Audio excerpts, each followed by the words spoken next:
praegu põhitööna olen Transferwise'is kontserni pearaamatupidaja, noorte, hästi popp-ettevõtte, noortekas, ma olen selleks vanemaid, ikkagi on tore. Tegelen, panen ma spikri siia. Mis ma veel teen? Mul on väike oma raamatupidamisfirma, pilvebüroo ja kirjutan ka raamatuid. Millest ma täna rääkida tahtsin, oli see, et miks võiks keegi üldse kaaluda ettevõtjaks hakata, mis on variandid, miks võiks kaaluda internetiäri, mis asi see internetiäri üldse on, kuidas sellega alustada, kuidas oma niši leida ja muidugi, kui hakata ettevõtjaks, siis on ka raamatupidamine. Milleks on raamatupidaja, kuidas raamatupidajaga koostööd teha, kõik selline asi. Palju meil on siin mõni ettevõtja ka? Näe, täitsa mitte on. Kas on selliseid, kes on mõelnud, et hakkaks ettevõtjaks? Mingil momendil. Näe, rohkem. Väga tubli. Miks seda kaaluda? Ma räägin ühe loo. Ma töötasin aastaid ühes Eesti suures jõukas kontsernis. Suur, stabiilne, rikas. Inimesed olid töötanud seal aastakümneid. Selline suur, sõbralik pere, kõik said hästi läbi. Mõnel inimesel oli see elu ainus töökoht, läks peale kooli sinna tööle, töötas seal 20 aastat. Aga siis toimusid juhtkonnas muudatused. Ja nagu uuele juhtkonnale kombeks mõned inimesed kaotsid töö. Ma olin juures, kui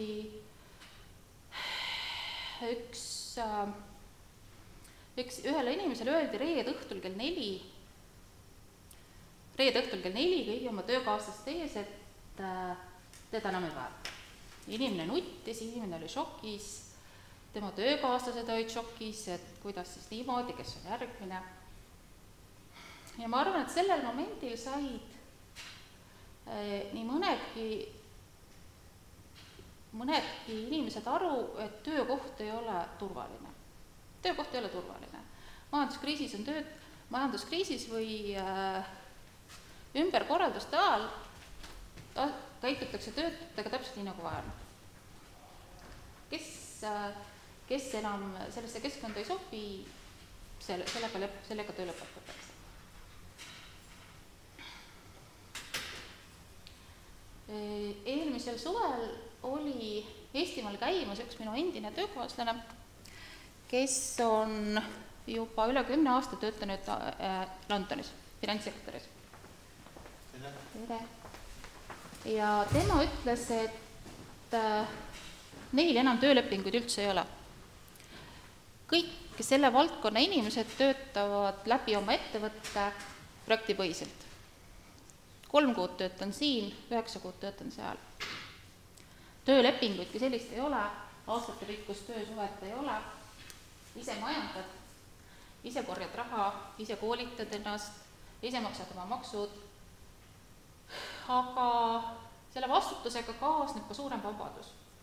Vabadus valida seda, et ma võtan 3-kuuse puhkuse. Vabadus valida seda, et kuradi külm talv on. Ma lähen 3 kuuks Kanaaridele või Rohenemi saartele või Taisse. Sest sa oled ise enda peremees.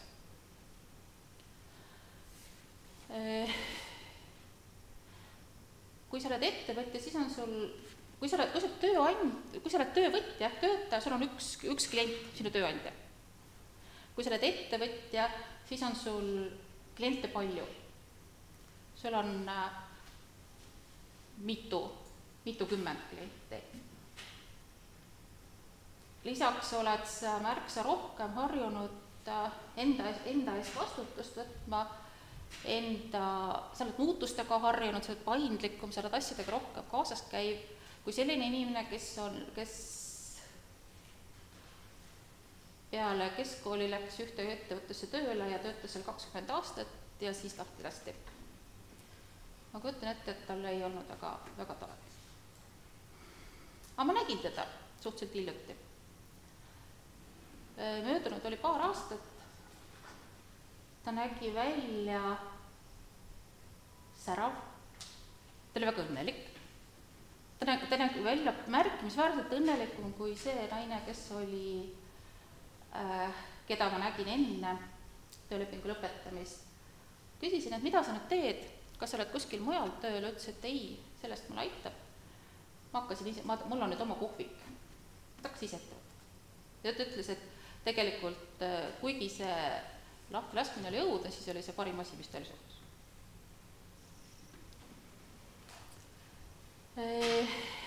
Mis veel? Ettevõtja versus töötaja. Käisin aprillis Transferwise rahvusvaheline firma, meie peakorter on Londonis, seal tuleb ikka päris sagedasti käia. Eelmisel aprilli keskel käisingi viimati, käisin meie finantsjuhil külas. Alla 40 meesterahvas, 2 väikest last. Palk ei ole just kõige väiksem. Tema hommikune teekond näeb välja niimoodi. Võtab jalgratta, sõidab veerand tundi raudteejaama, siis võtab jalgratta kaenlasse, sõidab pool tundi puu püsti täisrongis Londonisse, tuleb rongist maha ja sõidab veerand tundi kontorisse. Tema maja on Eesti mõistes väike maja, krunt ka väike, ma ei tea, mingi 600 ruutu ehk. Meie Inglismaa töökaaslased ahetasid, et vau, kui äge, kui suur. Ja selle maja maksumus pärast niimoodi vaikselt häbematut eestlastena uurisime välja, et palju ta siis maksis. 1,3 miljonit naela. Tunni aja kaugus seal Londoni kesklinnas. Enamus inimesi ei saa endale isegi seal kinnisvara lubada, üürivad mitme kamba peale ühte korterit või elavad veel kaugemal, kui on pereinimesed. Kui mina aktiivselt oma hämmastust avaldasin, siis minu teine töökaaslane, kes on pärit Moskvast, ütles, et mida sa imestad? Moskvas on täiesti normaalne, et inimene sõidab tööle 2 tundi puupüsti täis ühistranspordis. 2 tundi hommikul ja 2 tundi õhtul. Kui sa oled ise ettevõtja, eriti kui sa oled internetipõhine ettevõtja, siis sul sellist asja ei ole. Minu üks raamatupidajatest töötab Võrust. Ei, üldse ei ole Võru, see on üks väike koht Võru lähedal, oma maja, tal on 5 last, teeb seal mulle raamatupidamist, töötab 20 tundi nädalas, siis kui see tahab. Hommikul või õhtul, mõni päev üldse ei tööta. Teine raamatupidaja, kes on väikese lapsega praegu kodus, teeb ka natukene. Eile käisin kohvitamas, rääkisid, et eelmine nädal olid ilusad soojad ilmad. Võtsin panin lapse terrassi kõrvale pikutama, varbad panin päikese kätte, ise olin päiksevarju all, klubistasin töötaja. Mõtlesin, et lihtsalt kui tore, et on selline võimalus. Nemad on sellised, kes teevad ühe ettevõtte jaoks tööd. Pilvebürool kuna pilvebüroo on kuidagi arusaamatutel põhjustel jube populaarne ja mul on võimalus kliente valida, siis minu klientideks on laias laastus 2 sorti ettevõtted, ühed on, kes tegelevad investeerimisega ja teised ongi enamus ongi need, kes tegelevad mingil määral internetiäriga. Üks noorpaar, kes mõlemad tegelevad Amazonis kaupade müügiga, jõudsid just paar kuud tagasi Eestimaale. Nad olid aasta aega maailmas ringi lennanud. Ma täpselt ei teagi, kus nad käisid, viimati nad kirjutasid mulle kuskilt sealt Lõuna-Ameerika saarte juurde. Need saared, mis on seal Lõuna- ja Põhja-Ameerika vahel, väikesed pisiksed saared. nad said seda endale lubada, sellepärast et nende sissetulek Amazoni kaubamüügist on päris viisakas. Üks noormees, kes elab praegu Vietnamis, on 19-aastane, tema alustas erinevate internetiäridega 14-aastaselt, ma arvan, et kõik on nooremad. Või kõik on temast praegu vanemad. 14-aastane, selleks ajaks, kui kool oli läbi, oli ta asjaga päris ilusti selgeks saanud, nii et nüüd ta elab Vietnamis. Ma ei tea, miks talle just seal meeldib, aga siis interneti äri küll, aga mis läheb seda? See on erinevad, ma räägin pärast. See on praegu lihtsalt motivatsiooni äratamiseks. Et miks see üldse hea on? Kes mul siin veel oli? Üks minu lemmikklient, kelle pangakontot vaadates tekib mul alati selline kerge alaväärsuskompleks ja näole rohekas toon, on üks noormees, kes lõpetas gümnaasiumi mingid, ma arvan, et 5 aastat tagasi, läks Tehnikaülikooli õppima, nõusutas internetiäri, sattus kogemata tõelise kulasoone peale. Algul oli tema sissetulek $10 000 kuus, eelmise aasta lõpuks jõudis ta $100,000 kuus, $100,000 kuus. Nüüd ligineb 200-le. Küsin, et mis sul eesmärk on või mis sind edasi motiveerib rabeleda? See raha, mis tal pangakontol on, võimaldaks tal täiesti rahulikult elu lõpuni ära elada. Ütles, et tema tahab saada superaffiliaadiks.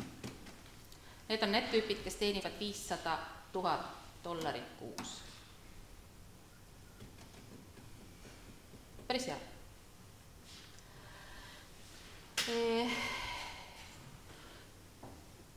Siin on mingi tappel. Joonistame natuke. Mis asi see internetiäri siis on? Internetiäri laias laastus on siis selline asi, et sinu füüsiline kohalolek ei ole oluline. Sa oled Pärnus, Tallinnas, Võrus, Hiiumaal, Taimaal, Vietnamis, Kanaari saartel, kus iganes. Pääsed sul on olemas arvuti, töötav arvuti ja olemas internetiühe. Laias laastus on siis 2 asja. Kõik internetiäri põhineb sellel, et sa teed midagi kasulikku. Ja põhimõtteliselt nüüd selle maha. Et siis laias laastus on niimoodi, et mida saab müüa? Müüa saab kaupu. Müüa füüsilisi kaupu, asju. Arvuti, tool, mobiilikate. Saab müüa virtuaalseid kaupu. Vahe on selles, et füüsilise kauba saab inimesele saata postiga. Virtuaalse kauba sa saad saata internetti. Mina näiteks teen peale raamatutest teenus, mina kirjutan e-raamatuid. 5 raamatut oma väikeses e-poes müügil. Hommikul ärkad üles vaatad, keegi on ostnud, magasid, raha tuli, mis saab veel paremat olla. Siis on teenused.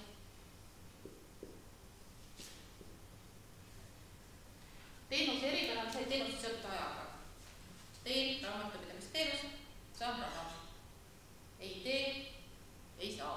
Ja klietleb ära ka.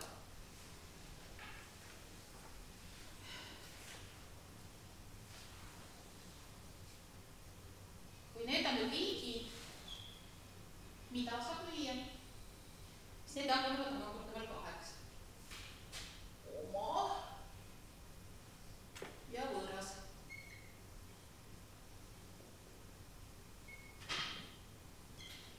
Oma kaup, ise tegin. Mida saab ise teha? Koon Haapsalu salli, nüüd nüüd siis maha. Teen Helmestest väga ägedaid parakseid ehti. Üks talliks lastekasvataja Sakus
näiteks mobiiliäpid,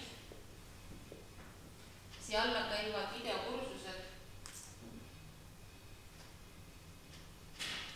kõik sellised asjad, mille ükskord valmis, paneb müüki, edaspidi tükimüügiga mingeid kulusid ei lisandu, transpordikulusid ei ole, lihtsalt elab edasi kasvab.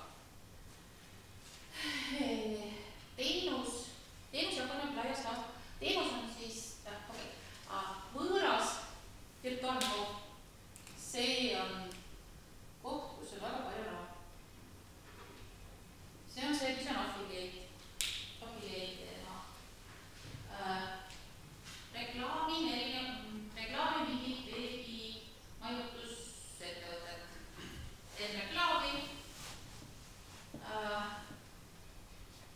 saadan kliendile või oma soovituskoodi ettevõtte juurde, maksan mulle raha. kõik võimalikud veebiarvutused, meilihaldused, finantsteenused, kindlustusteenused, väga palju inimesed. aga siin on ka väga suur konkurents. Teenused samamoodi. Teen ise midagi või müün kellegi teise teenust. Mujal ilmas on väga levinud näiteks selline asi, et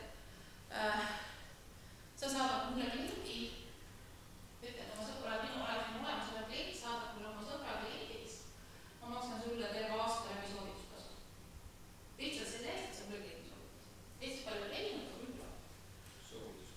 Soovitustunus, just täpselt. See läheb nii siia kui siia. Teenused, mida ise teha, lähevad laias laastus kaheks. Üks on see, mida sa oskad. Mina nüüd eluline raamatupida oli lihtsam, mul alustada oligi raamatupidamisega. See võib olla, näiteks olid advokaat, hakkad õigusnõu pakkuma, töötasid programmeerijana, teed oma ettevõtte, hakkad mingisuguseid asju programmeerima. Teine, mis on väga populaarne teenus, on see, mis ongi seotud internetiäriga. Internet ja see, mida ma oskan. Pakun veebihaldust. Minul just nüüd näiteks teen läbi veebihaldusega. Panen postitusi üles, jagab neid Facebookis, otsin sobiva pildi. Kõik see asi, mida ma ise oskan, aga mis nõuab väga palju aega. Siia alla käib kirjutamine. Inimesed ajavad müügitekste, inimesed ajavad blogiartikleid, väga palju asju. Isegi e-raamatu kirjutamisest mis oskab. Ehk siis üks on siis see, et kui sa müüd enda aega, seda, mida sa oled varem teinud. Teine on siis see, et sa kasutad oma oskuseid selleks, et aidata teistel nagu internetiäriga teha. Ja siin on siis samamoodi, see on nagu erinevad teenused vahendamine. Laias laastus kogu internetiäri läheb sellesse puudrahvesse moodi. Toode, füüsiline toode, virtuaalne toode või teenus. Teed ise, müüd enda asju või vahendad teist asju.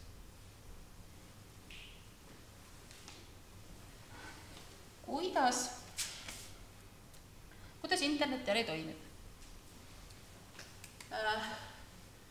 Laias laastus siis põhimõtteliselt niimoodi, et sul on oma platvorm. Minu puhul on see näiteks veebileht.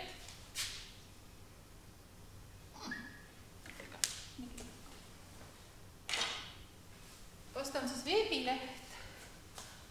Amazoni puhul võid kasutada ka ainult Amazoni, Etsi puhul võid kasutada ka ainult Etsi, ühesõnaga mingi platvorm. Sinu ülesandeks on saada siia liiklust, ehk siis traffic. Peavad saama inimesed oma veebilehele. Sa pead pakkuma neile piisavalt väärtust, et sa neile meeldiksid ja et sa jääksid nendega, et ta jääks sinuga seotuks. Kas ta märgib su endale kuskile favoritesse ja tuleb homme jälle vaatama, kas sa oled midagi uut üles pannud, kas ta paneb sinu Facebooki lehele like'i ja saab sealt kaudu edaspidi sinuga kontakti, või mis on kõige kasulikum on see, kui ta annab sulle oma emaili aadressi. Ja sul on sellega antud luba, et sa võid talle edaspidi kirjutada. Ühesõnaga, see on see koht, kus sa pead inimesele kasulik olema. Kui inimene tuleb esimest korda sinu kodulehel, ta ei osta sult mitte kunagi mitte midagi. Võib-olla keegi ostab mingisugusel ägvasel põhjusel, aga reeglina ta ei tea. Reeglina ta ei tea, kes sa oled, ta ei usalda sind, öeldakse, et vähemalt 8 puudutust peab olema enne. Ta peab olema sinuga 8 korda vähemalt enne puutunud, enne kui ta midagi nõus ostma. Ja kui ta on, siis peab olema kasulik.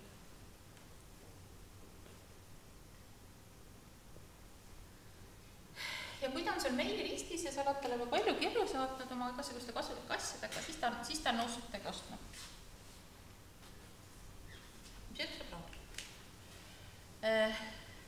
Minu kliendid, ja täpselt seesama skeel on kõik täpselt seesama. Ka näiteks teenuste korral. Eestis on müstiliselt vähe profiblogisid. Mõned on advokaadid midagi teevad, aga nad kirjutavad ka sellised artiklid mingi eriala ajakirjast, millest mitte keegi peale nende endi aru ei saa. Teine variant on see, et kirjutab 3 artiklit, siis tüdined ära ja sinna paika see jääb. Mina olen blogi pidanud aastast 2011. Alustasin tükk aega enne, kui ma oma ettevõtte asutasin. Täiesti tasuta keskkonnas nimega Blogspot, Blogger, mis ta iganes on. Minu mõttes peaks praegu kaales olema. Ja miks ma seda tegin? Üks on see, et mulle meeldib kirjutada. Teine on see, et inimesed küsivad, kui sa oled omal alal mingi tegija, ma arvan, et ma olen. Inimesed küsivad sinu käest asja. Kuidas seda tehakse? Kas seda tohib? No ja siis, kui sa oled seda sama asja juba mingi 3, 4, 5 korda kirjutada, siis leiad, et lihtsam on see üles kirjutada ja siis öelda, et kuule, loeme blogist. Ja siis võtsin ennast kokku, tegin blogi. Kirjutasin päriselda sõrmedega artikli. Öösel ei saanud magada. Lihtsalt kui õudne. Keegi loebki. Järsku ta ütleb mulle halvasti. Ei öelnud. 5 aasta jooksul ma olen saanud 2 sõimukirja ja kohutavas koguses väga palju väga positiivset tagasisidet. Sest see, mida ma kirjutan, inimestele meeldib ja see kasulik. Ja praktiliselt kõik minu raamatupidamise kliendid on tulnud niimoodi, et kuule, Krista, mina olen sinu blogi lugenud nüüd aasta aega. Ja mulle väga meeldib. Ja nüüd ma tegin oma ettevõtte ja ma tahan sind ja ainult sind omale raamatupidajaks. Sest ma kedagi teist ei tea. Ja mulle meeldib. Samamoodi mul on igakuiseid lugejaid on 10-11 000. Meililistis on 4300 inimest, Facebookil on 2000 inimest. Need 4000, see, mis ma tegin, selle esimese nädala raamatumüük oligi ainult läbi meililisti. Kõik inimesed, kes seal listis olid, kes on minuga pikka aega nii-öelda seotud olnud, ostsid mu käest 1 nädalaga 4000 eurost raamat. Jah, et põhimõtteliselt kogu see veebiäri ongi niimoodi, et tood oma lehele liiklust, oled kasulik, jääd kontakti ja siis nad ostavad sinult midagi. Kui ta lihtsalt saabub juhuslikult su lehele, siis ta ei osta. Kuidas saab liiklust laias laastus 2 moodi? Üks on siis jällegi sisu ja teine on, sa võid sellest ka maksta. Sisu tähendab seda, et sul on palju kasulikke artikleid, sa kirjutad artikli, jagad seda ise Facebookis, saadad sõpradele ja Google oma otsinguga leiab üles. Kuna täiesti teadmata põhjusel Eestis praktiliselt ei ole raamatupidajad, kes blogi peaks, kuigi neid on kümneid tuhandeid raamatupidajaid, siis kui hakata mingit raamatupidamise asja otsida, siis jõuab ikka lõpuks minu blogisse välja. Teine võimalus on liikluse eest maksta, kas siis Google'ile, et ta see otsingus üles tõstaks, või siis Facebookile reklaami eest.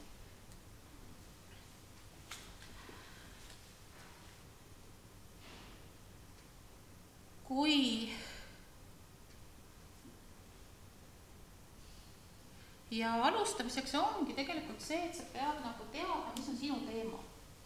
See on mingi asi, mis sulle meeldib. Mina võin raamatupidamisest, finantsidest, ettevõtlusest, ma võin rääkida hommikust õhtuni, ma võin kirjutada, kui mul oleks aega, ma kirjutaks veel umbes 20 raamatut. Samas näiteks, ma ei tea, sipelgate hingeelust või pergardiinide kasvatamist, ma ei tea mitte midagi. Ma olin hiljuti ühes koolitusel, kus minuga koos oli üks noormees, kes jumaldas mesilasi. Igal momendil ta rääkis, kui toredad on mesilased ja kui raske on ja kuidas nemad ikka välja surevad ja kuidas inimesed ka surevad välja, kui mesilased välja surevad ja tegelikult teate, kui laheda, et kuidas need on ühiskonna korraldus, ühesõnaga ta teatas mesilased nii palju, millest mina ei teada mitte midagi. Kes on fotograaf ja see on see mingi asi, kuidas teha.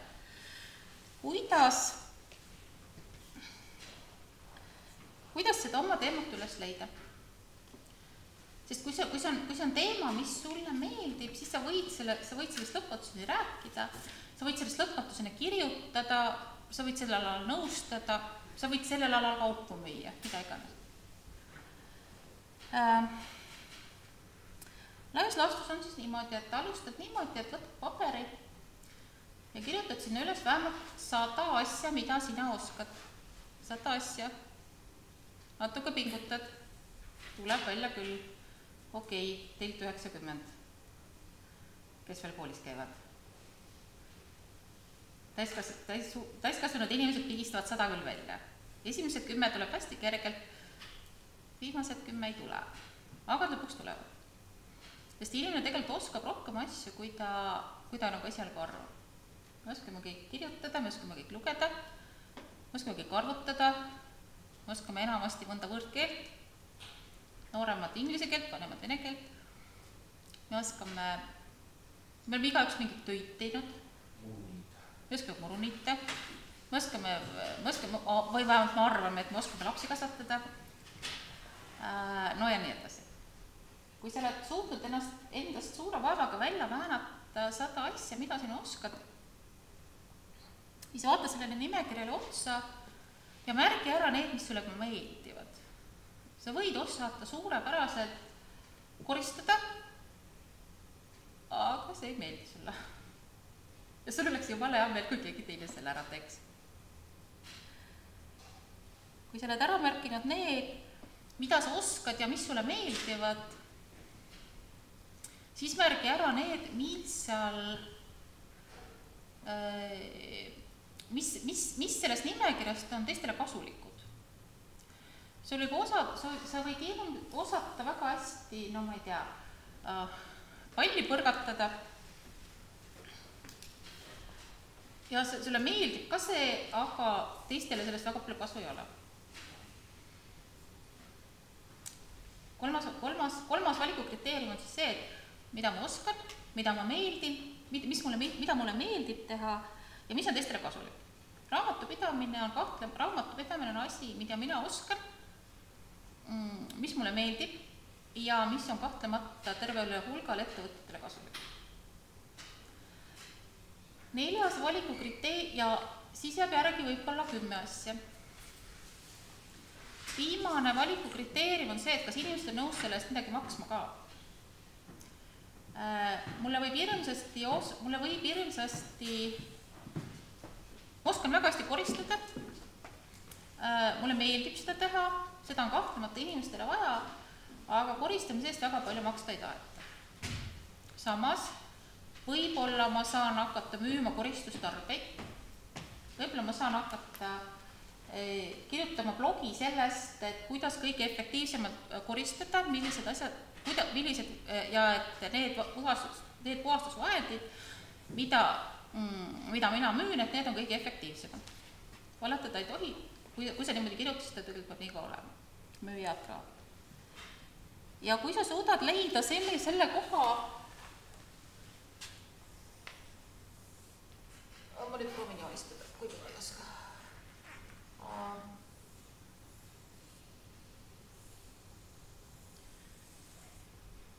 Oskan, meeldib, vaja ja raha. Kui sa leiad selle üles,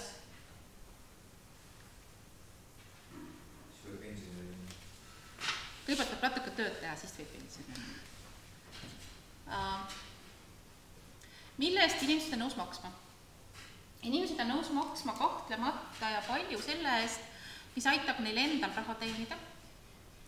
Väga popp on ingliskeelses internetiruumis rääkida, kirjutada, teha kalleid koolitusi just samal teemal, kuidas teha asukoha vabari.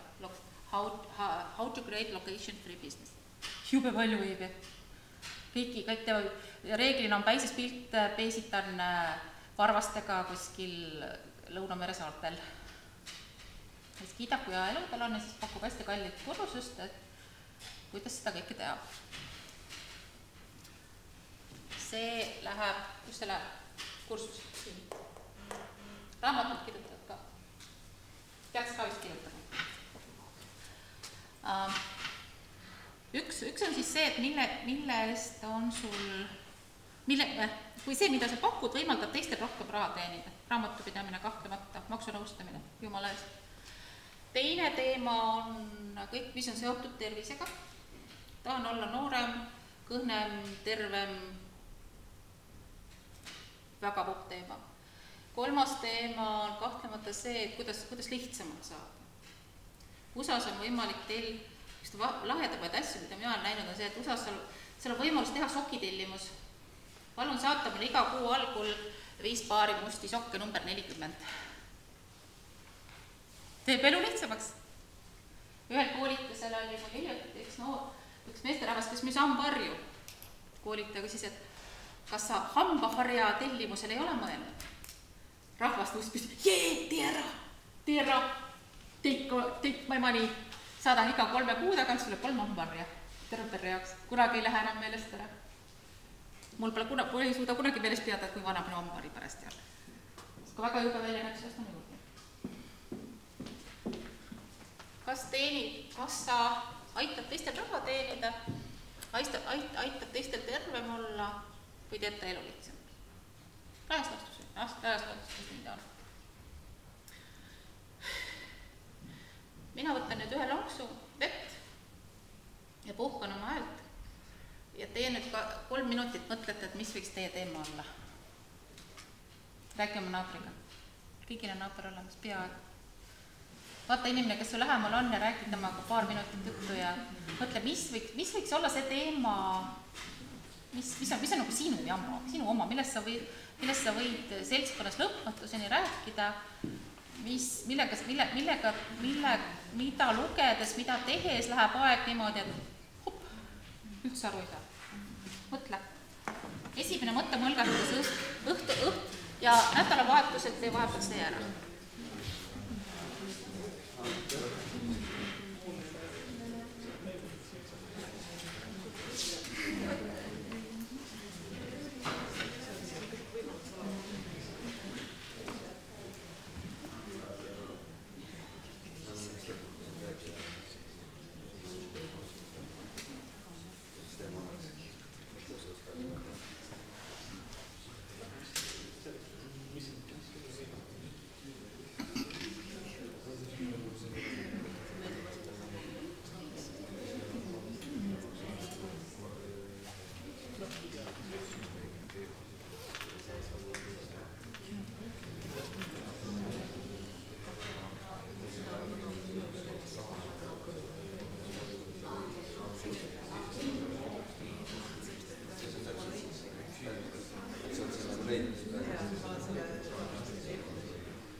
hakkadki midagi mõtlema, nagu kirjutama, et see nagu selleks, et sa leiaksid üles, mis see on. Või kas on neid haridustes vaja nagu ette teha nagu mingi ärikoodi? Seda pean sulle, mul on ette 4 magistrikaardi vabandust, aga ma pean läbi kõikile teema. Ma pean läbi kõikile. Tavaline liikinud on väga mobiilsest enda firmade kolmas valitsus. Seal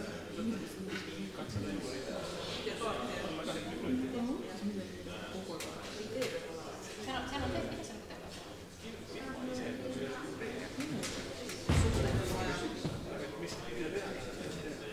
See on tänapäeval, ta on kõik, ta on nagu Pixeli nagu ala 15-20 aastat tagasi läbi oli see teadus. Meil oli mingisugused raamatud kuskil. Nüüd nagu, see on kõik olemas. See on nii lihtsalt.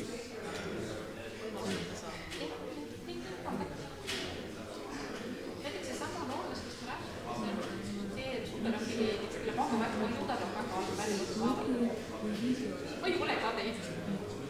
Aga näha, kuidas toimetab, see on täiesti vaatad. Täna on kõik see alalõikid virtuaalne teenuspäev. Ja ta sattus interneti äri kogu kohtu, ta sattus kogu külla suure peale. Väga kaua ei kesta, paar aastat kestab.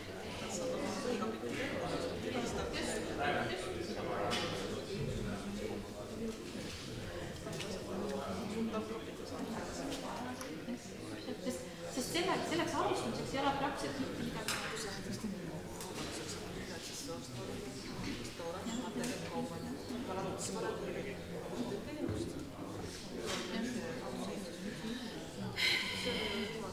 Vaatame edasi.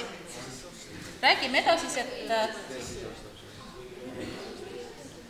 et kuidas siis alustada.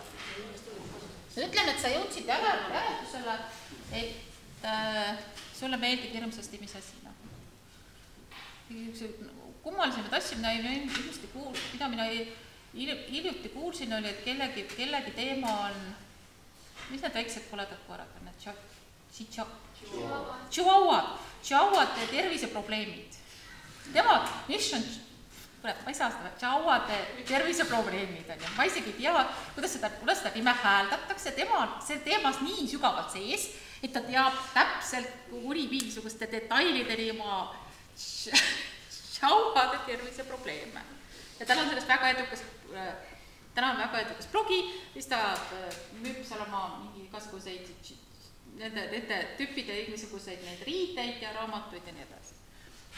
Sest inglisekeelne ruum on hästi suur, aga seal on konkurents palju suurem. Eesti turul praktiliselt, Eesti turul on pisike, konkurentsi praktiliselt ei ole. Et siis sa nagu validki, et kas sa tahad olla suur kala väikses tiigis, nagu mina, või sa tahad olla siis väike kala hästi suures tiigis. Kuna Eestis konkurentsi praktiliselt ei ole, siis mina võin täiesti rahulikult kirjutada raamatupidamisest, maksudest, ettevõtlusest, internetärist, millest iganes. Kui ma kirjutaksin ingliskeelset blogi, siis ma peaks tegema hästi kitsalt niši, kuna ma Chihuahuadest midagi ei tea, siis mina võtaks ilmselt mingi teema, et a la digitaalsete nomaadide tulumaksuprobleemid.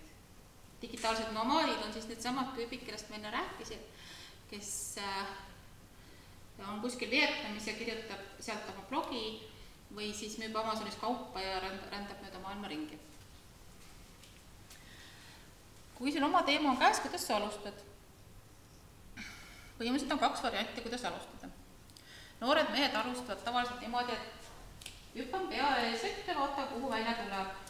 Ja siis proovin seda ja proovin teist ja siis ta tuleb minu juurde, kuule, tead, ma olen nüüd paar kuud toimetanud, et mul on nüüd PayPali kontol $30,000, kuidas ma selle kätte saan? Kas keegi maksega tahab? Naised eelistavad alustada vaikselt ja rahulikult, nagu mina omal ajal. Teed tasuta blogi, hakkad kirjutama. Esimene öö ei saa makata, siis vaatad, et ei olegi nii õudne. Loetakse. teed oma blogi, vaatad, kuidas läheb, kui tundub, et meeldib, sulle endale kirjutamine istub, inimesed loevad, siis teed ettevõtte, teed sinna nagu korraliku veebi, alustamine ei maksa suurt midagi, ettevõtte riigilõiv on 180 eurot, veebidomeeni hind on 10 eurot, veebihaldus on mõni euro kuus, veebi püstipanek, kui ise saad hakkama, siis ei maksa üldse mitte midagi. See on tehtud tõesti niimoodi, et installeeri WordPress. Kui sa hakkad kirjutama, siis sa näed ka, mis artikleid inimesed loevad, mis teemad neil huvi pakuvad ja siis saad välja mõelda, et mida sa müüa neile saad. Kas sa saad müüa teenuseid, kas sa saad müüa digitaalseid tooteid, füüsilisi tooteid või mingit kombinatsioon. Enamusel on lõpuks mingi kombinatsioon. Ma võiks ka rahulikult oma veebile mõned affiliaadi lingid panna ja rääkida, et milliseid meilikliente ma olen kasutanud, mis vahet neil on, mida ma praegu kasutan, mis kõige parem. Väga ilusti mõtled. Mida ma kindlasti soovitan, keda huvitab internetiäri, siis minu blogis on sellest üks mammutartikkel, hästi pool artikkel on. Põhimõtteliselt see sama jutt, aga lihtsalt pikem. Saad alla sikutada ja põhjalikult tuua. Mida ma kindlasti soovitan, on asi nimega Mastermind. Mastermind on selline asi, et sul on olemas grupp sarnaseid inimesi, kellel on sarnased eesmärgid. Näiteks mina olen viimased aasta otsa olnud ühes Mastermindi grupis, kus on 6 naist kokku. Me saame kokku 2 korda kuus, esmaspäeval nüüd ongi järgmine kord, 2 tundi ühes äärelinna kohvikus, ka ära tüdine, võtame järgmise kohviku. Ja mida me teeme, on siis see, et ma võtan endale lubaduse, et järgmise 2 nädalaga ma teen ära 3 väikest asja. Näiteks kirjutan artikli, lepin kokku, kohtun 3 oma kliendiga, panen veebipoe lõpuks püsti. 3 asja, mida sa järgmise 2 nädala jooksul teed ära. Ja siis meil on väike Facebooki salaarne grupp ja siis sa paned veel selle seinale üles, et mina Krista lubasin järgmiseks selle 2 nädala jooksul ära teha need asjad. Ja siis sa lähed 2 nädala pärast uuesti ja siis ütled, et tegin ära või ei teinud ja siis häbened. Teised ütlevad, ai, järgmiseks korraks teed 4 asja. Ja see on uskumat ja siis kui kõik ära teinud, siis naistele komaselt, siis me logisime tund aega ja arutame mingeid asju. Ja see on võõrad inimesed või sõbrannad nagu päris sõprannasid ma ei soovita. Nad võiksid olla sellised tuttavad või tuttavad või noh. Just, täpselt, aga ta on neutraalne suhe, sul ei ole taga sõbra suhe. Aga ta pole, tuttava on selles mõttes selle varem, et sa tead, et ta on nagu teisega mingisugune kohuse tunne. Just, ja et sul ei satu gruppi selliseid hädapätakaid, kes nad pirisevad, vaid ongi sellised inimesed, kes on pühendunud sellele, et neil on mingi eesmärk, nad tahavad selle ära teha. See on uskumatult võimas vahend, seda kasutatud, minu meelest vähemalt Eestisse jõudis ta selle Napoleon Hilli raamatu kaudu. Me oleme koos käinud varsti saab aasta, kui me sügisel pool aasta kokkuvõtet tegime, et kui palju kellegi elus on selle poole aastaga muutunud, see oli vapustav. See oli täiesti, võtsime, et vau, pool aastat. Okei. Ja siis ma tahtsin seda sama lugu rääkida ühes teises seltskonnas, sugulased ja muud särased. Ja siis ma õnneks viimasel sekundil panin suu kinni. Sest nende elus ei olnud viimasel 5 aastal mitte midagi juhtunud. Mitte midagi. Nad olid täpselt samas kohas, kus 5 aastat tagasi. Ja sellega paraku nii ongi, et kui sa mitte midagi ei tee, siis sa oled aasta pärast, ehk siis aastal 2017, 20 mai, sa oled täpselt samas kohas, kus täna. Juuksed on hallimad. Või on veel midagi kehvemaks läinud. Reeglina omapäi midagi paremaks ei lähe kehvem.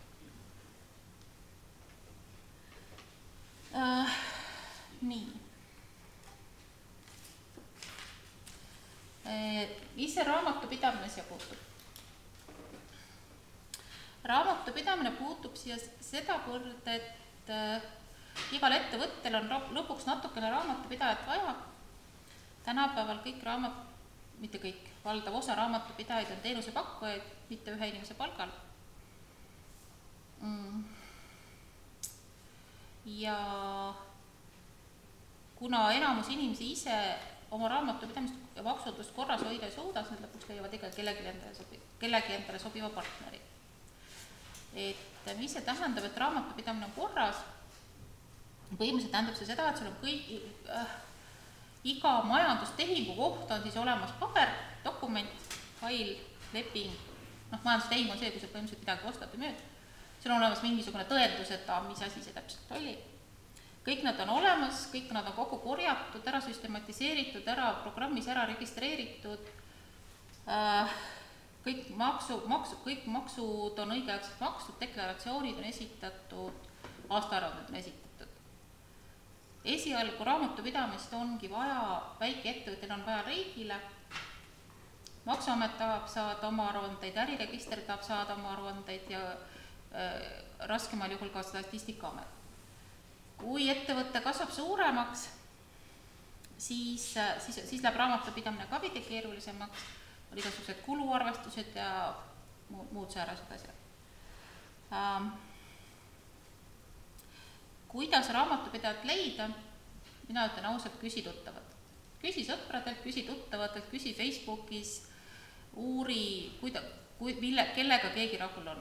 Lehekuulutuse peale, ma ei tea, mina küll julgeks. Hinnad on väga erinevad, tasemed on väga erinevad, kindlasti kompetents on väga erinev. Ma olen oma elus näinud, oi issand Jeesus Kristus, milliseid raamatupidamisi. Kunagi võtsime üle raamatupidamist, kus mitte üks number mitte millegagi ei klappinud, mitte millegagi ei klappinud.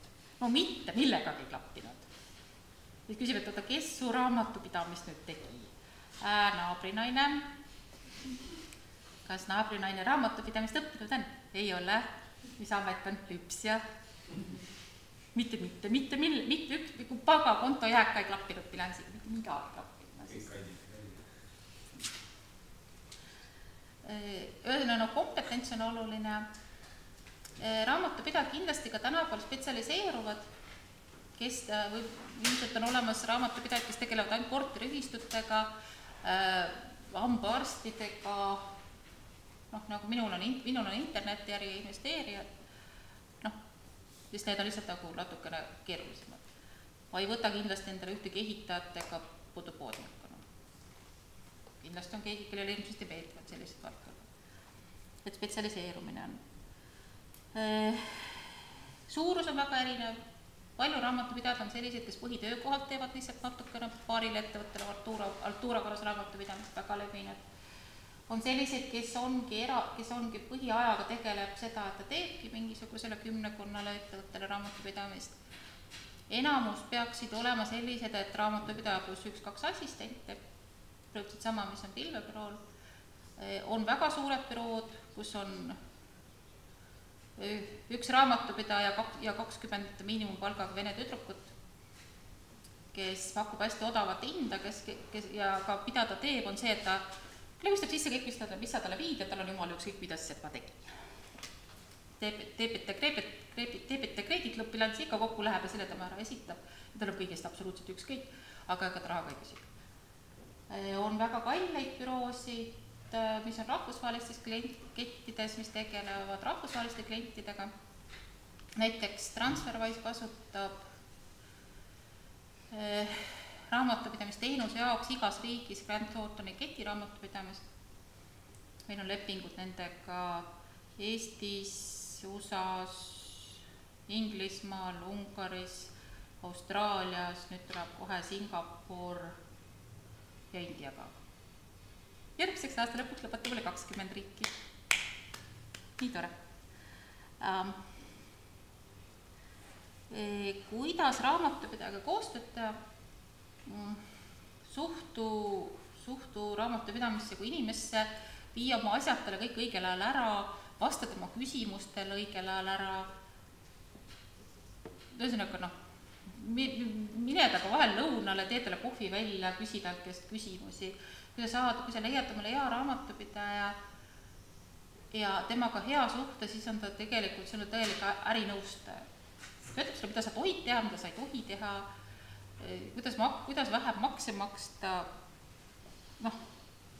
mida need numbrid, mis seal välja tuleb, mida nemad tähendavad, kui sa tahad pangast laenu, kui sa tahad edasi kasvada, kust sa raha juurde võid saada, kui sa oled panka laenu küsima, mida pank sinu numbritest arvab, mida sa seda nagu edasi peaks tegema. Tegelikult hea raamatupidaja on üks kulda väärtab mees. Ei ole lihtne leida, nagu otsid. Et mis me siis rääkisime täna? Just panks aeg otsa. Mis me rääkisime? Rääkisime sellest, et miks üldse võiks mõelda selleks, miks võiks mõelda ettevõtjaks hakkamiseks. Seda ma vist ei maininud, et tegelikult see ei pea olema niimoodi, et ma enam ei viit. Mul on sest palgatööst nii kõrine, ma enam ei taha, ma lihtsalt enam ei taha. Ma annan lahkumisavalduse ja reedel annan lahkumisavalduse, nädalavahetusel registreerin ettevõtja ja nüüd esmaspäeval mina olen nüüd ettevõtja. Võib ka nii, kui sa oled endas väga kindel. Väga paljud või isegi enamus alustavad vaikselt ja väikselt, eriti naisterahvad jällegi, kes on niimoodi alalhoidlikumad. Teen vaikselt põhitöö kõrvalt. Vaatan, kuidas mulle sobib. Kui sobib, siis ei ma palgatult ikka päris ära ei tule, aga ma nüüd kauplen tööandjaga, et ma jään poole koormusega. Kogud kliente, kogud oma eksperdistaatust, kogud raha ja siis tuled ära. Ei pea kõike riski ühekaardi peale panema. Võib alustada ka väikselt ja väikselt. Ei pea, aga võib. Ja see on ütlasi ka päris, see on ka üks võimalus oma nagu turvalisust suurendada ja võimaldab võtta rohkem riske. Ma ei ole päris kindel, kas ma oleks julgenud minna suurest rikkast Eesti kontsernist startupi tööle, kus kõik on noored, kultuur on hoopis teine, töötajate käive on teine. Kui ma õigesti mäletan, siis seal kontsernis hakati muretsema siis, kui inimeste käive aastas oli 5%. Transferwise'is inimeste käive on see, et palju sul inimesi nagu aastas läbi käib. Või palju sul inimesi nagu aastast nagu lahkub, ütleme, sul on 100 inimest, kui sul on viimane aasta läks 20 inimest ära, siis on öeldakse, et käive on 20%. Startupides on 20% täiesti normaalne. Sest kõik muutub nii kiiresti, kultuur on teine, nõudmist on kõrged. Lehest võib lugeda, et Transferwise'is on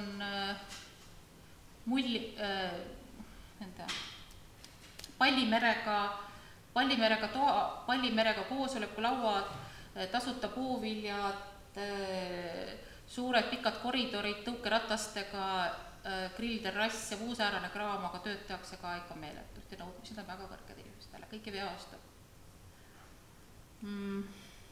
Ja ma ei ole kindel, kas ma oleksin julgenud sealt kontsernist minna startupi tööle, kui mul ei oleks seda oma ettevõtet kõrval, kes mind täiesti rahulikult vajadusel ära toidaks. Ja võimaldab mul võtta rohkem riske. Me rääkisime sellest, kuidas leida oma teemat. Rääkisime sellest, mis on neid interneti äriliigid ja sellest, et kuidas nagu sellega alustada, saaks erinevad variantidega ja siis ka natuke raamatupidamisest. Üks asi, mis mulle ka rääkimata, oli see, et mugavustsoon. see, et ma tahtsin ettevõtluse juures rääkida ka muust. Igal inimesel on mugavustsoon. See on see koht, kus sul on hea olla. Kus sa oled kogu aeg toimetanud. Stabiilne töökoht, elukoht, perekond, kõik. Sa tunned seal ennast turvaliselt. Kui sa võid tahtlikult teha, sa võid tahtlikult siit välja astuda. Võtad seljakoti, lähed 5 päevaks matkama, kuigi sa pole elu sees isegi õues magama. Lähed start-upi tööle. Päris jube oli algul, ausalt elus. Kirjutad blogiartikli esimest korda elus. Oli jube, oli. Kirjutad raamatu esimest korda elus. Teed mõne sellise koolituse esimest korda elus. Jumala õudne oli esimene kord tegelikult ega. Aga sellega on see nali, et kui sa tahtlikult, need piirid alluvad sinu kontrollile. Kui sa tahtlikult neid ei venita, siis iseenesest nad tõmbuvad koomale. Sa muutud aastalt konservatiivsemaks. Teie sellest veel aru ei saa. Vanemad inimesed saavad. Kõigi teie tutvate seas on mõni pensionär, kes keeldub absoluutselt kõigest uuest.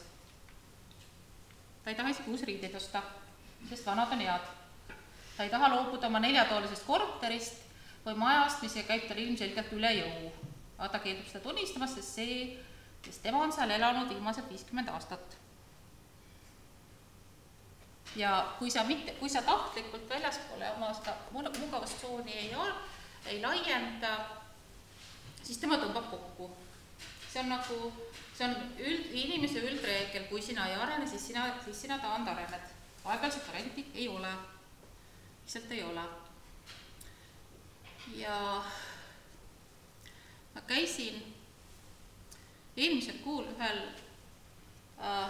koolitusel, mille pealkiri oli, ühesõnaga, et tal oli, et kuidas siis nagu kõnet pidada, kuidas esineda, kuidas koolitusi teha. Kohutavalt kallis, ma seda numbrit ma ei ütle, aga ta oli lihtsalt üle mõistuse kallis. 5 päeva hommikust õhtuni, kella 9 hommikul, kella 11 õhtul 5 päeva järjest. Sind väsitati täiesti ära, sind pandi seal kaamera ette, sind pandi teiste eest tola mängima, no see oli jube. Oli jube, noh. Aga see oligi siin. Ta oli nii väljas. Ja seal oli kokku tegelikult neid oskusi nagu ei olnudki, et kuidas sa midagi teed. Neid oli ka võib-olla 20%. 80% oli see, et siin tuua oma mugavustsoonist välja. Ja katsetage ja te näete, et oma mugavustsoonist väga tugevalt välja astumine toob endaga kaasa täiesti hämmastavaid tagajärge. Sa teed mingi ühe tahtliku asja, võtame selle natuke juba kaugelt, kus ma seda. Ütleme, et see on sinu tavapärane mugavustsoon. Sa otsustad, et sa lähed Kaitseliitu, õpid automaadika laskma. Lähed siia. Harjud ära. Sinu mugavustsoon läheb siukseks. Surprise, ei lähe. Ta läheb selliseks. Seal ei jää mummu. Sinu mugavustsoon ja sinu julgus asju teha laieneb täiesti uskumatult. Sellistel teadlikel mugavustsoonist välja minekutel on täiesti uskumatult tagajärjed. Sinu elus hakkavad toimuma mingisugused muutused, mida sa enne nagu ei osanudki arvata. Et kui mina olin aastaid hädas sellega, et kui inimene küsis, mina olen 43 aastane, paljud minu eakaaslased põevad kohutavalt oma keskea kriisi. Aga kui mida ma teen, ma ei tea, ma ei tea, ma tõesti ei tea, mul on kõigest kõrini, ma tahaks midagi puud. Ma ei teadnud neile aastaid, mida neile öelda. Praegu ma ütlen seda, et tee siukseid asju. tee sellist asju, mida sa pole varem teinud, mis on ebamugav. Mina käisin kunagi naiskodukaitses, üks harjutus oli selline, et tehke endale ööseks peavari erinevad. Mina sain loosiga selle, et ma pidin kaevama omale liiva sisse koopa ja seal magama. Päris friik oli. Aga tee nagu selliseid asju, õpid mingil automaadiga lastma. Mine mingi, täika. Mensihüppe, väga hea. Tee. Aga nagu selliseid asju, mida sa nagu ei teeks. Mis on välja, mis on ebamugav, mis on nagu siuke, Ja juhtuma hakkavad positiivsed asjad. Juhtuma hakkavad erinevad asjad, sest sa ei tea, sa ei oska ka algul öelda, kas see on negatiivne või positiivne. Kõik on positiivne. Enamasti. Ka need, mis aga esialgu ei paista positiivsed. Näiteks see sama näide, mis ma algul tõin, kus ühe koha peale kinni jäänud naisterahvas lasti väga julmalt lahti. Ja 2 aastat hiljem ta ütleb, et see on parim asi, mis teile juhtus. Sel momendil ta seda päris kohe kindlasti ei jaga. Järgmine nädal ka ei jaga. Aga 2 aastat hiljem.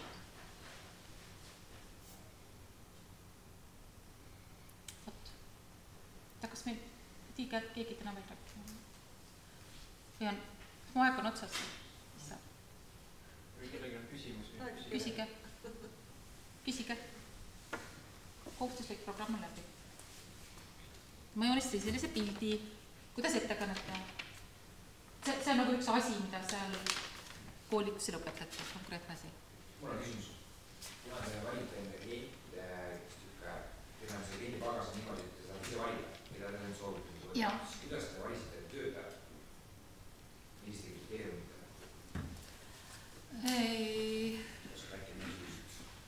Töötajatega ongi keerulisem, sellepärast, et inimene võib olla väga hea raamatupidaja, aga selline iseseisev töö ei talle pruugi sobida. Ja siis ongi proovitööd. Et räägid inimesega, proovid aru saada, mis ta inimene, mis ta on, annad talle mingisuguseid,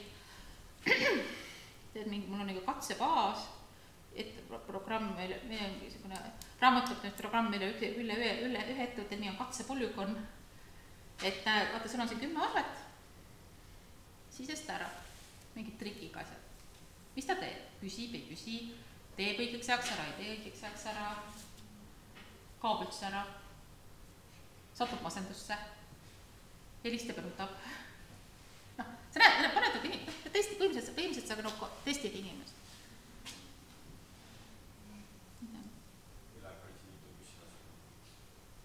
Võib minna sellest. Võib ka midagi muuta, võib ka näiteks kuduma õppida, peegeldama. See võib olla rohkem. Ma tean ühte ajakirjandusest, kes läbi üks teesterahvas, suur karu, rokkar, kes heegeldab lihkuid. Hästi, jumala elust asjad oli. Et iseenesest võivad olla nagu Siis siuke samal ajal küsimus, aga hea raamatupidaja, kuna teie olete internetikeskkonnas väga hea enda koormuste põhjal, siis kuidas nagu leida praegusel turu pakutavatest raamatupidajatest? Kas peaks nagu vaatama nii-öelda kogemuste pagasid või siin kliendibaasi raamatupidaja konkreetselt? Kogemusi kindlasti. Selles ma ei näe, mida ta teeb, aga ma soovin ta enda raamatupidajaks võtta. Ma olen ainult see, et ma liin talle arved ära, hinda nagu seda istun kõrval internetis on sisse trüki. Muud ma ei tea. No vaata, see sõltub, mis sa tahad. Kui sa tahad ainult seda, et su aruanded oleks tehtud ja hind oleks võimalikult madal, siis 150 hinna pakku pistutagi kodu. Kui sa tahad sellist, kes on sul nagu reaalselt ka nagu kähhoidjaks, kellega sa saad lõunale minna, kellega sa saad rääkida, küsi tuttavatelt ja saa inimese kokku. Mina käin alati uue kliendiga, käin ühel lõunal.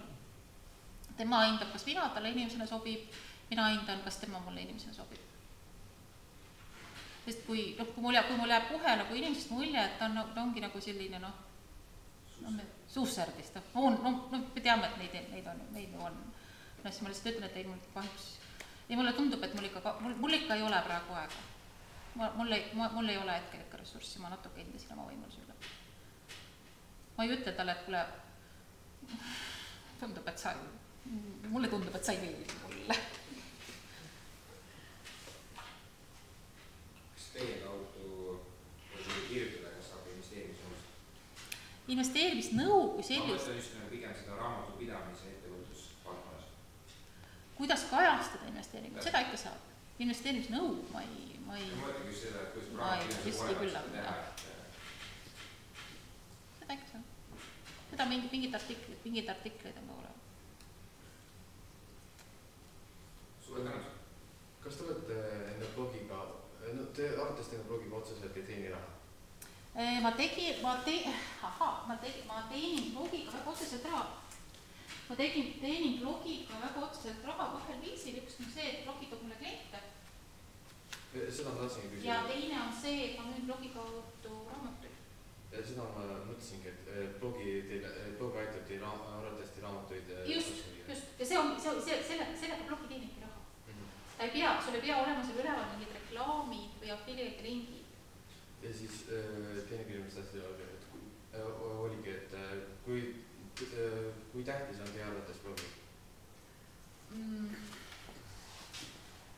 Blogi üksinda, vaata, blogi on nagu suht süsteemi osa.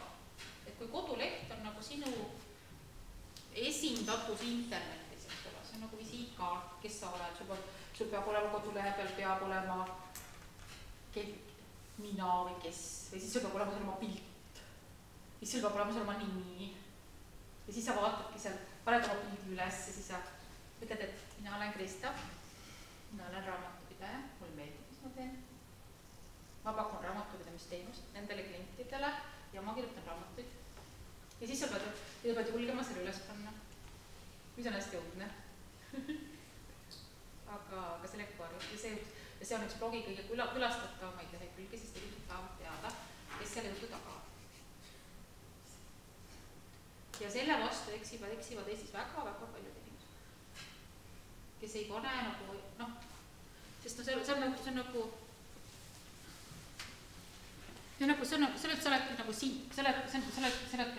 nagu sina internetis. Mina olen avalik näine. Googleda väga palju igasuguseid asju profiili. Ja kui sa nagu selles suudad üle olla, siis nagu nii ongi. Tänapäeval enam anonüümsus ei müü. Jah, just täpselt. Sest anonüümsust on liiga palju. Inimesed tahavad näha, et nagu... Tahavad isikut näha. Jah. Sest näiteks minu kõige edukam Amazoni müüja, kui enamus müüvad Amazonis niimoodi, et tellin Hiinast kaupa, saadan Amazoni, tellin Amazonit reklaami ja müün kaupa. Temal on teistmoodi, temal on juures oma blogi, kus tema kirjutab, et mis kaupad on, miks nad just head on ja sealt kaudu nüüd. Ja läheb palju paremini, sest ta ei ole anonüümne. Ja ta teab, mida ta müüb ja ta tunneb oma asju.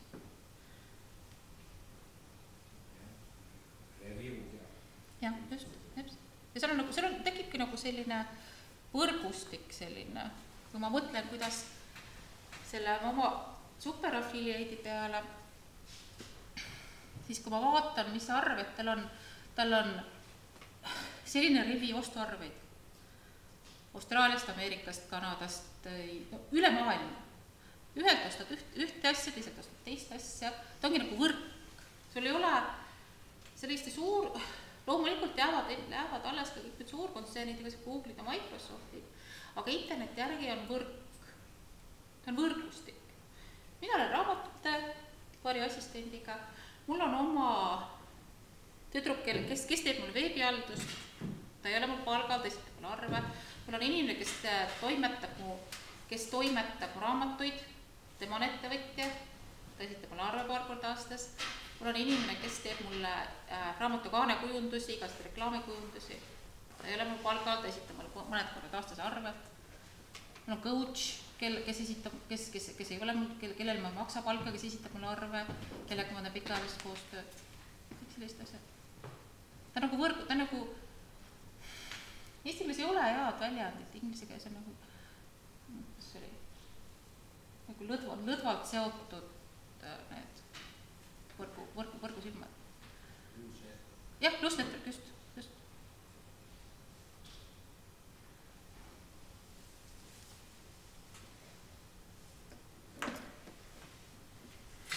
Küsimusi. Selline küsimus ka, et kui te ütlesid, et enda blogis seda affiliate linke ei jaga, siis kuidas te neid reklaamite nii-öelda või õigete? Reklaamin mida? Neid affiliate linke. Minul ei ole. Aga mis on väga levinud on, mida ma võiksin näiteks teha, ma võiks panna menüüsse eraldi alajaotuse kasulikud töövahendid, hästi levinud. Kirjeldan, et ma kasutan seda veebihaldurit, ma kasutan seda meilihaldurit, see on sellepärast parem, et ta on sellepärast on parem. Mul on, ma olen ostnud selle veebiteema, sellepärast, et see on kasulik sellepärast. Mul on kasutusel need pluginad, sest mis need on head sellepärast.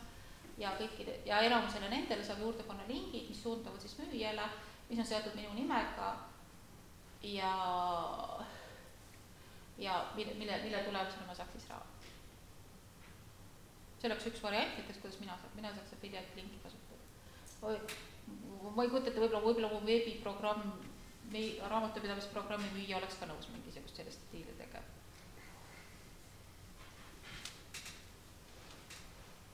Minu raamatud on müügil ühes väikeses teises e-poes. Tema jaoks on täpselt samamoodi on selle välja automaatse väljasaatmise vaev ja mina annan talle sellest 30%. Kuna tema lugejaskond on natuke erinev kui minu. Neid variante tegelikult on. Aga sellega on jah see, et kõik need trendid muutuvad hirmsa kiirus.